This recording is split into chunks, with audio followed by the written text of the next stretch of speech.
अगर देखा जाए तो हमारे सबसे अगर नजदीक कोई ऑब्जेक्ट ब्रह्मांड में मौजूद हैं तो हमारे पृथ्वी का नेचुरल सैटेलाइट चंद्रमा है। इसलिए नजदीक होने की वजह से वैज्ञानिक जांच करके चांद के बारे में जानना चाहते हैं। भारत ने साल 2009 में चंद्रयान-1 के जरिए चांद की धरती पर जाने के बाद पानी खोज निकाला था। और आपको पता ही होगा कि किसी भी ऑब्जेक्ट पर अगर पानी खोज लिया जाता है तो वैज्ञानिकों के भी दिलचस्पी ऑब्जेक्ट को लेकर बढ़ जाती है। चंद्रयान-1 की सफलता के बाद वैज्ञानिकों ने चंद्रयान-2 को चांद पर ले जाने की प्लानिंग बनाई, लेकिन साल 2019 में इसका लैंडर चांद की जमीन पर नहीं उतर पाया। अब की बार 14 जुलाई 2023 को भारत का चंद्रयान-3 पृथ्वी से निकला था, जिसका मकसद चांद के दक्षिणी ध्रुव वाले इलाके में सॉफ्ट लैंडिंग करके वहां की जांच करना है। लेकिन अब सवाल ये उठता है कि चंद्रयान-3 अब कहां पहुंचा है। उसका रॉकेट तो पहले ही दिन अलग हो गया था, तब यह इतना ज्यादा रफ्तार में कैसे आगे बढ़ रहा है और उसकी स्पीड को इसरो कंट्रोल कैसे कर रहा है। आखिर उसके अंदर कितना फ्यूल है और वह चांद पर कब तक पहुंच जाएगा। चांद पर जाने के बाद भारत के वैज्ञानिकों को क्या भेजने वाला है। तो दोस्तों, इस वीडियो रिपोर्ट में सभी बातों का खुलासा करने वाले हैं और सभी रहस्य का पर्दा उठाने वाले हैं। दोस्तों, जब कोई अंतरिक्ष यान पृथ्वी से निकलकर किसी दूसरी दुनिया की ओर अपना रास्ता तय करता है तो वह सीधा अपने लक्ष्य तक नहीं जा सकता। इसलिए पहले वो अंडाकार कक्षा में पृथ्वी की परिक्रमा करता है। इस प्रकार 5 राउंड काटकर पृथ्वी से धीरे धीरे दूर चला जाता है। चंद्रयान-3 के साथ भी ऐसा ही किया गया है। चंद्रयान-3 पृथ्वी के चारों ओर अंडाकार राउंड काटता हुआ चंद्रमा के नजदीक जा रहा है। करीब 6 राउंड काटकर यह पृथ्वी की कक्षा से बाहर निकल जाएगा। अभी हाल फिलहाल में इसरो की ताजा जानकारी के मुताबिक चंद्रयान-3 पृथ्वी के अंतिम राउंड में पहुंच चुका है, यानी कि पृथ्वी के चारों ओर यह लास्ट राउंड काटकर सीधा चांद के रास्ते पर निकल पड़ेगा, जैसे कि आप इस वीडियो में देख सकते हैं। चंद्रयान करीब 31 जुलाई को पृथ्वी और चांद के चारों ओर इन सारे चक्करों को पूरा कर लेगा। अब आप सोच रहे होंगे कि चंद्रयान-3 को चांद पर भेजने के लिए बनाया गया है, तो फिर इसे पृथ्वी के चारों ओर क्यों घुमाया जा रहा है, सीधे चांद पर क्यों नहीं भेज दिया जा रहा। दोस्तों, इसका सीधा सा जवाब है कि चंद्रयान-3 को पृथ्वी के गुरुत्वाकर्षण बल से निकालना बहुत जरूरी है। इसके लिए इसरो खास तरीके का उपयोग करता है, यानी चंद्रयान-3 का पृथ्वी के चारों ओर परिक्रमा करने का चक्कर धीरे धीरे बढ़ता जाएगा और एक चक्कर ऐसा होगा जिसमें चंद्रयान-3 पृथ्वी से काफी दूर और चंद्रमा के नजदीक होगा। लेकिन दोस्तों, यह काम जितना हमें सरल लग रहा है वह इतना भी आसान नहीं है। इसमें कई सारे भयानक एक्सपीरियंस का सामना करना पड़ता है। इसके लिए थोड़ा और इस मुद्दे को गहराई से जानने की कोशिश करते हैं। आपने पूरी प्रक्रिया तो समझ लिया, लेकिन आप ये सब नहीं जान पाए होंगे कि चंद्रयान-3 तो अभी अंतरिक्ष में है, पर इसरो इसकी कक्षा को बदल लेगा कैसे। चलिए आपको बताते हैं।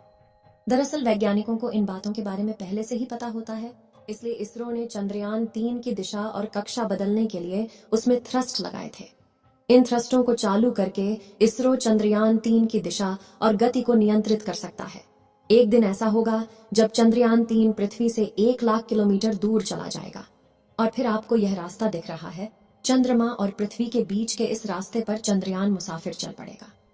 इस रास्ते पर लगभग 5 दिन तक यह यात्रा करके चंद्रमा के नजदीक पहुंचेगा और 5 से 6 अगस्त को हमारा चंद्रयान चांद की कक्षा में प्रवेश करने के लिए तैयार हो जाएगा।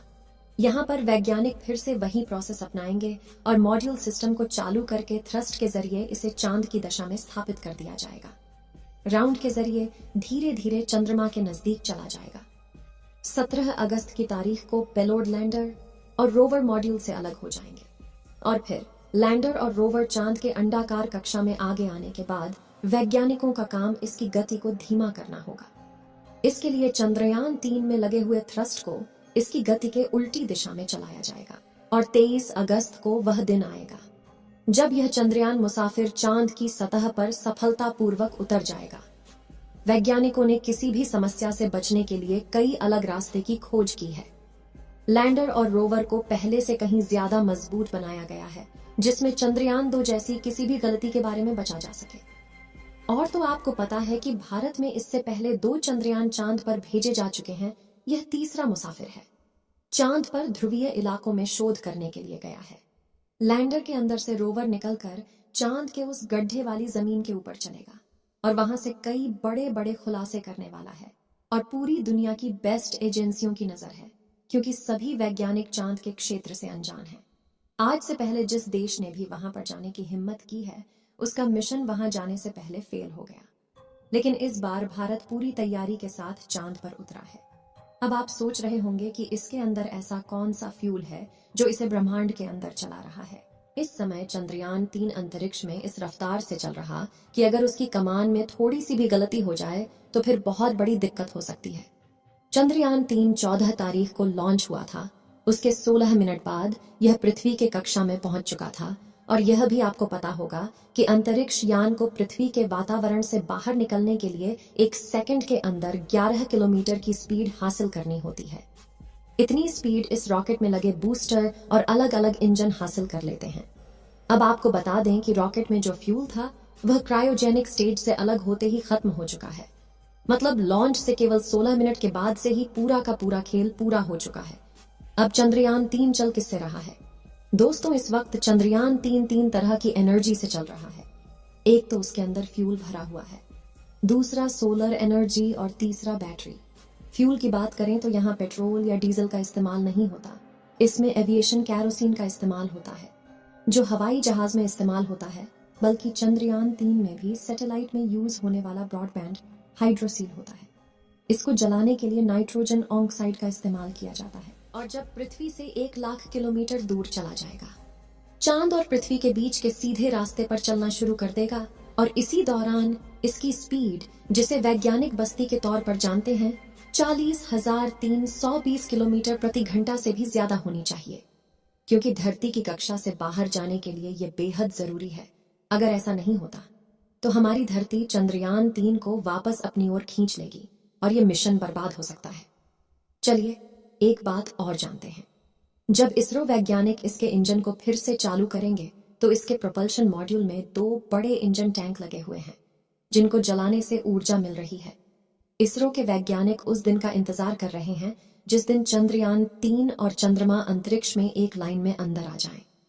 एक लाइन में आने के बाद इसे पृथ्वी की कक्षा से निकालकर चांद के रास्ते रवाना कर दिया जाएगा। और फिर 17 अगस्त के आसपास इसरो के वैज्ञानिक कोशिश करेंगे कि चंद्रयान 3 की कक्षा को पकड़ लिया जाए।